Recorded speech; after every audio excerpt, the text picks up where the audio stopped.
வணக்கம். இது ஹிந்து தமிழின் முக்கிய செய்திகள். ரம்ஜான் திருநாளில் அமைதியும் ஒற்றுமையும் சகோதரத்துவமும் தழைத்தோங்கி வளரட்டும் என்று பிரதமர் நரேந்திர மோடி தனது ரம்ஜான் வாழ்த்துக்களை நாட்டு மக்களுக்கு தெரிவித்துள்ளார். மும்பையில் அடுத்த 24 மணி நேரத்திற்கு பலத்த மழை பெய்யும் என இந்திய வானிலை ஆய்வு மையம் முன்னறிவிப்பு விடுத்துள்ளது.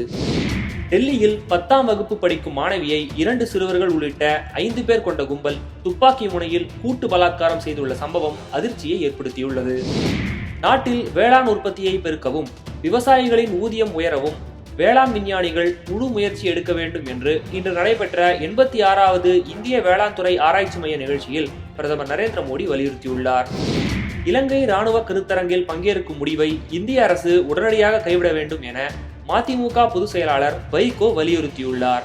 இனப்படுகொலையில் ஈடுபட்ட இலங்கை ராணுவ கருத்தரங்கில் இந்தியா பங்கேற்பது என்பது சகிக்க முடியாத, மன்னிக்க முடியாத மாபாதக செயலாகும் என்று அவர் தெரிவித்துள்ளார்.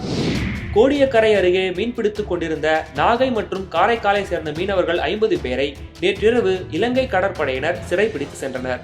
கடந்த ஒரு வாரத்தில் தமிழக மீனவர்கள் சிறைப்பிடிக்கப்படுவது இது 2வது முறையாகும்.